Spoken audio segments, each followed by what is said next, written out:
اللہ تعالیٰ ہمیں فرما رہے ہیں اگر یہ یوتھ جو بیٹھی ہوئی ہے اگر یہ اردو نہیں سمجھتی تو میں اس آیت کی ٹرانسلیشن انگلش میں کرتا ہوں.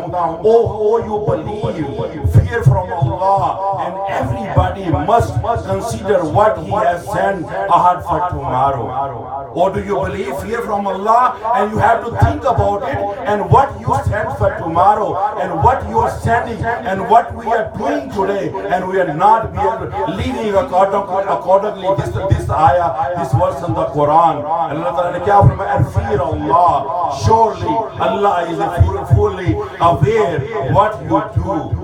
My brothers, my young man, and today is the time we have to say Allah sincerely, oh Allah forgive me. Inshallah ta'ala, Allah subhanahu wa ta'ala forgive our sin. And then Maulana اور جس انہوں نے یہ کہا کلو نفس ذائقۃ الموت، ہر موت اور ہر جاندار چیز نے موت کا ذائقہ چکھنا ہے. وقال رسول اللہ صلی اللہ علیہ وسلم، یہ حدیث مبارکہ پیش کرتا ہوں. حضرت رسول صلی اللہ علیہ وسلم نے ارشاد فرمایا لذتوں کو قطع کرنے والی یعنی موت کو بہت یاد رکھو. یعنی کہ آپ صلی اللہ علیہ وسلم نے فرمایا کہ تمہاری لذتیں، تمہارے مزے اور تمہارا سارا کچھ یہ قطع کر دے گی جب یہ آئے گی، اس لیے اس کو یاد رکھو. یہ ترمذی کی ابن ماجہ کی حدیث ہے. دوسری حدیث میں فرمایا حضرت صلی اللہ علیہ وسلم نے ارشاد فرمایا جب مومن کی موت آتی ہے کفن کے واسطے، یہ ذرا غور کریں مومن کی موت کیسے آتی ہے. فرمایا کہ حضرت صلی اللہ علیہ وسلم نے ارشاد فرمایا جب مومن کی موت آتی ہے کفن کے واسطے رحمت کے فرشتے سفید رشم کا کپڑا لے کر آتے ہیں اور مومن کو کہتے ہیں نکل آج اس حال میں تو خدا سے خوش ہے، خدا تو اس سے خوش. سبحان اللہ. کیا کہتی ہے؟ کیا فرشتے آ کے فرماتے ہیں ریشم کا کفن لے کر آتے ہیں اور فرماتے ہیں کہ تو اللہ تجھ پہ راضی اور تو اللہ پہ راضی. سبحان اللہ. اور پھر فرماتے ہیں اور پھر خوش چل خدا کی دی ہوئی راحت اور رحمت کی طرف اور عمدہ فراغ روزی کی طرف، ایسے رب کی طرف جو تجھ سے ناراض نہیں بس وہ مشک کی بہترین خوشبو جیسی مہکتی ہوئی نکلتی ہے.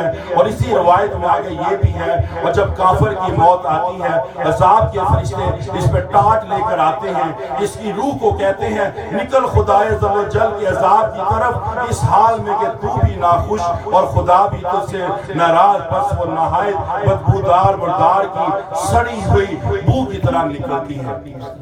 یہ ایک کافر کی موت کے بارے میں کہا گیا اور ایک مومن کی موت کے کہا گیا. ہمیں یہاں پہ بھولنا نہیں چاہیے اگر ہمارے اعمال بھی کافروں کی طرح ہے تو ہمارا بھی یہ حال ہو سکتا ہے اور ہمیں یہ مومنا چاہیے. یہاں مومن کہا گیا. کون مومن ہے؟ جو اللہ کے رسول کی اطاعت کرتے ہیں، جو اللہ نے قرآن پاک میں کیا فرمایا لقد کان لکم فی رسول اللہ اسوۃ حسنہ، تمہارے لیے بہترین نمونہ تمہارے نبی صلی اللہ علیہ وسلم کو بنا کر بھیجا.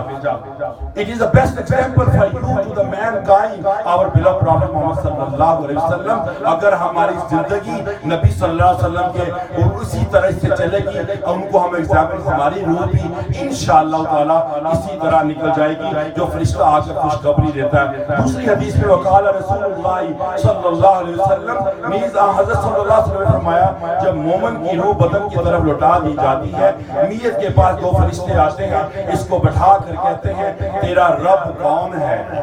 مومن کو دو فرشتے آتے ہیں اور فرماتے ہیں تیرا رب کون ہے؟ وہ جواب دیتا ہے میرا رب اللہ ہے.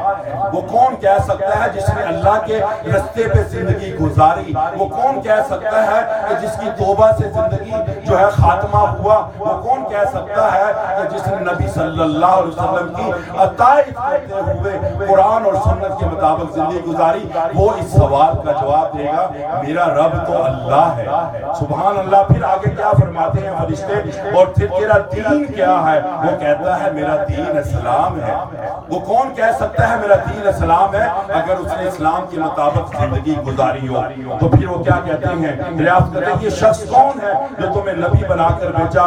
وہ جواب کہتا ہے اللہ کے رسول صلی اللہ علیہ وسلم ہے. پھر پوچھتے پوچھتے ہیں کہ تیرا علم کیا ہے اور جس کے ذریعے تجھ کو دین معلوم ہوا، وہ جواب دیتا ہے میں نے اللہ کی کتاب قرآن شریف، میں نے اللہ کی کتاب قرآن مجید کو پڑھا اور اس پر ایمان لایا اور اس کو سمجھا۔ افسوس کہ آج کے بعد نام نہاد لوگ جو ہیں اور اس چیز کو نہیں سمجھتے، اور مسلمانوں کو جیسے مولانا نے فرمایا ہم قرآن پاک سے کیا سیکھ رہے ہیں؟ ہم قرآن پاک کے احترام اور قرآن پاک کو ہم غلافوں میں چڑھا کر اوپر رکھ دیتے ہیں، صبح جاتے ہیں ایسے سلام کرتے ہیں اور چلے جاتے ہیں، اور کافروں میں اور جو سکھ ہیں اور دوسرے مذہب کے لوگ ہیں کیا کرتے ہیں؟ وہ بھی اسی طرح اپنی کتاب کو کرتے ہیں۔ قرآن پاک از آور گائیڈ بک، ہمیں ایسا نہیں کرنا چاہیے قرآن پاک کو اوپر رکھے اسے علم نہ حاصل کریں۔ قرآن پاک کو کھولیے، اپنی زبان میں سمجھیے، اور جس زبان کو آپ کو عبور ہے اردو، انگلش اور جو بھی ٹرانسلیشن ہے اس کو ٹرانسلیشن سے بالکل ایک پیج پڑھے۔ میں خدا کی قسم کھا کر کہتا ہوں یہ قرآن پاک آپ کی زندگی بدل دے گا جب آپ نے اپنی زبان میں اس کو سمجھا۔ ابھی 4 دن ہوئے مجھے اور میں نے ایک 18 سال کے لڑکے کو شہادت دے کر آیا ہوں البنی میں۔ اس کو اللہ نے چنا، کیسے چنا؟ میں نے نہیں چنا، میں نے تو اسے اللہ کی بات کی اور اس کو دین اسلام قرآن پاک نے اس کی زندگی بدل دی۔ الحمدللہ لوگ اتنے مسلمان ہو رہے ہیں یہ قرآن پاک کو پڑھ کر، اور آج ہم بے ہدایت ہو رہے ہیں اس سے دور رہ کر۔ جو کہ مسلمان ہیں اللہ تعالیٰ ان کو مسلمان کر رہا ہے، یہ قرآن پڑھتے ہیں ہدایت آ جاتی ہے، ہمیں ہدایت کیوں نہیں آتی؟ اس لیے کہ ہم نے الحمدللہ رب العالمین قل اعوذ برب الناس تک پڑھ لیا، ہمیں نہیں معلوم قرآن ہمیں کیا کہہ رہا ہے۔ اسی وجہ سے ہماری زندگیاں نہیں بدلتی۔ مولانا نے جیسے فرمایا اپنے بچوں کو آپ بھی گھر میں ایسا انتظام کریں، قرآن پاک کا ایک صفحہ پڑھیں ترجمے کے ساتھ، اپنی بیٹی اپنے بیٹے سے کہیں بیٹا سب بیٹھو اور پڑھو، اس کے ترجمے کے ساتھ سناؤ۔ میں یقین کریں خدا کی قسم یہ قرآن ہماری زندگی بدل دے گا، بیماریاں ختم کر دے گا، گھر میں رزق کی برکت ہوگی۔ پھر فرمایا مسلمان اس کا علم حاصل ہوا بلکہ دنیاوی علم، اور پھر اس کو بالکل چھوڑ بیٹھتے ہیں اور پھر قبر میں جا کر جیسے ہم ملاؤں کو مولویوں کو گالیاں دیتے ہیں نا، ہم ملاؤں کو مولویوں کو آج کل ہماری عزت اتنی ہو گئی کہ جب جنازہ تیار ہوتا ہے مولوی صاحب کو بلاؤ جنازہ تیار ہے، مولوی صاحب کو بلاؤ نکاح پڑھانا ہے، مولوی صاحب کو بلاؤ قرآن کا ختم کرانا ہے، اور وہی مولوی آج یہاں پر قبر میں کام آ رہا ہے جو اس کی شاگردی کریں گے، جو اسے قرآن پڑھیں گے، جو مسجد سے تعلق کریں گے، وہی لوگ جو ہے نا یہ کہیں گے میرا دین اسلام ہے اور میرا قرآن جسے میں نے حاصل کیا وہ کنہوں نے پڑھایا؟ اور مولویوں نے پڑھایا، اور کنہوں نے پڑھایا؟ علماء کرام نے پڑھایا۔ اس لیے ہمیں علماء کرام کی عزت کرنی چاہیے۔ کوئی آدمی پرفیکٹ نہیں ہے، مجھے آپ دیکھیں 100 قسم کی بیماریاں مجھ میں ہوں گی، اگر میں آپ کے لیے مثال ہوں یقین کریں مجھے فالو کر کے اسلام قبول نہ کریں۔ اللہ نے قرآن پاک میں فرما دیا لقد کان لکم فی رسول اللہ اسوۃ حسنہ، بہترین نمونہ نبی صلی اللہ علیہ وآلہ وسلم ہے، ان کی سنتوں پر عمل کریں، ان کی ذات کو کریں۔ کیسے ہمیں معلوم ہوگا؟ جب سیرت النبی صلی اللہ علیہ وسلم ہم پڑھیں گے۔ اور پھر فرمایا اس سوال کے جواب کے بعد پکارنے والا آسمان سے پکارے گا میرے بندے سچ کہا۔ جب وہ تینوں سوال کے جواب دے گا کہ میرے بندے تو نے سچ کہا، بس اس کے لیے جنت فرش بچا دو۔ آواز آئے گی اس کے لیے جنت کا فرش بچا دو اور جنت اس کو لباس پہنا دو اور اس کے واسطے جنت کے دروازہ بھی کھول دو اور کھول دیا جائے گا۔ حضرت صلی اللہ علیہ وسلم نے فرمایا پھر دروازہ کھولتے ہی اس کے بعد جنت کی ہوا اور خوشبو آئے گی اور اس کی نگاہ پہنچنے تک قبر کو فراغ کر دیا جائے گا۔ اس کی قبر کو اتنا کھول دیا جائے گا جہاں تک آپ کی نظر جاتی ہے، اور پھر کافر کا حال اس کے برعکس ہوگا۔ میرے بھائیو یہ ایک مومن کی میں نے بات بتائی کہ جو دنیا سے توبہ کر کے دنیا سے جاتا ہے۔ میرا بھائی ارشد الحمدللہ بیماری میں تکلیف میں تھا، پتہ نہیں کتنے سال 4 سال تک تقریباً تکلیف تھی۔ اللہ پاک نے اس تکلیف کے درمیان بھی عمرہ بھی کروا دیا۔ اللہ پاک نے اس تکلیف کے وہ بیچارہ عمرہ بھی کر کے آ گیا، اور میرے نبی صلی اللہ علیہ وسلم کا فرمان ہے کہ جب آپ عمرے کا احرام پہنتے ہیں اور یہ کہتے ہیں لبیک اللہم لبیک لبیک لا شریک لک لبیک ان الحمد ونعمت لک والملک لا شریک لک. اللہ کے نبی فرماتے ہیں اے بندے جاؤ تیرے تمام گناہ اللہ نے معاف کر دیے. تم گناہ سے پاک ہو گئے. تم ایسے ہو گئے جیسے آج ماں کے پیٹ سے پیدا ہوئے. ابھی تم نے عمرہ نہیں کیا, ابھی مکہ میں نہیں پہنچے, ابھی مدینہ میں نہیں پہنچے, ابھی تو احرام پہنا تلبیہ پڑھا, تو یہ آپ کا عالم ہے. تو میرا بھائی تو عمرہ کر کے آیا. اس حدیث کے مطابق تو وہ ماں سے پیٹ سے پیدا ہوا. اس حدیث کے مطابق تو اللہ نے تمام گناہ معاف کر دیے. اس حدیث کے مطابق تو وہ جنتی ہے. سبحان اللہ. ہماری گواہی اسے جنت میں لے کے جائے گی. آپ کی گواہی اسے جنت میں انشاءاللہ وہ تعالیٰ لے کے جائے گی. اس کے ساتھ میں آپ لوگوں سے درخواست کروں گا, میرے بھائی جو عمرہ ابھی جس نے نہیں کیا, خدا کی قسم وقت ضائع نہ کریں.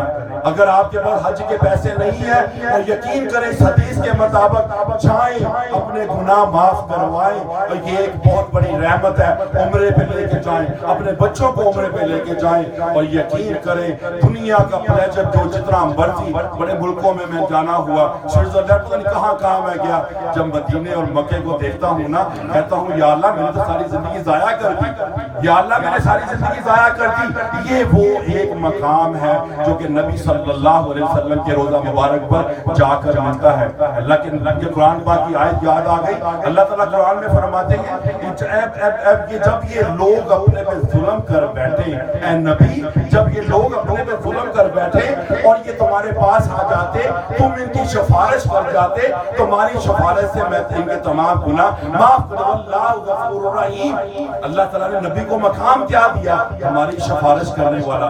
میرے بھائیو یہاں پر میں تھوڑا سا آگے بھی چلتا ہوں. میرے نبی صلی اللہ علیہ وسلم جب آپ جاتے ہیں روزہ مبارک پر جا کر کہتے ہیں السلام علیکم یا رسول اللہ صلی اللہ علیہ وسلم, آپ فرماتے ہیں وعلیکم السلام ورحمۃ اللہ وبرکاتہ.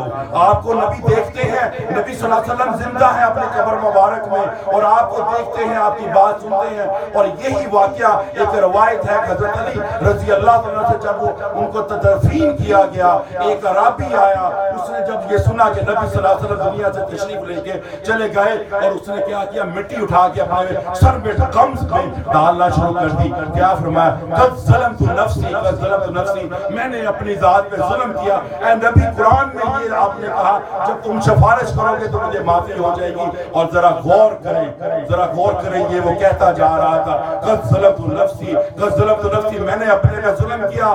اور قبر مبارک سے آواز آتی ہے اے رابی جاؤ اللہ نے تجھے معاف کر دیا, جاؤ رابی تو یہ اللہ نے معاف کر دیا. مردہ بندہ کبھی بھی جواب نہیں دیتا. میرے نبی صلی اللہ علیہ وسلم کو جو یہ لوگ کہتے ہیں اور وہ بدبخت لوگ ہیں, میرے نبی کا مقام جب وہ زندگی میں تھے, پھر فرمایا جب کوئی میری قبر پر آتا ہے اور مجھے آ کر سلام کرتا ہے, وہ ایسے ہی ہے جیسے میری زندگی میں آ کر ملا, وہ ایسے ہی ہے جیسے میری زندگی میں ملا. دوسری حدیث مبارک میں آتا ہے کہ مجھ پر واجب ہو گیا میں اس کی شفاعت کروں گا.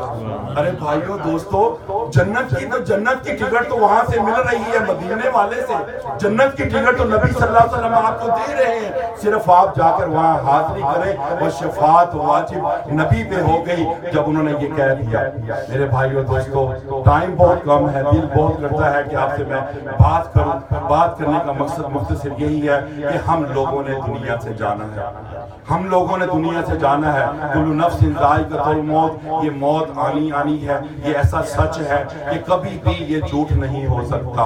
جب کسی کی فون کال آتی ہے فلاں بندہ فوت ہو گیا, وہ فون کال کبھی ہم کہتے ہیں جھوٹ ہو جائے, وہ جھوٹ نہیں ہوتی. تو آج ہم یہاں پر جمع ہوئے اپنی توبہ کے لیے, اپنی آخرت کے لیے, اور یوتھ یہاں پر بیٹھی ہوئی ہے. میں یوتھ کو کہوں گا کل ویلنٹائن ڈے ہے, اور ہم لوگ کتنا مسلمان ہو کر کتنے بدبخت ہو گئے ہیں. ہم یہ یہودیوں اور نصارہ کے دن مناتے ہیں, خدا کے لیے یہ دن حرام ہے.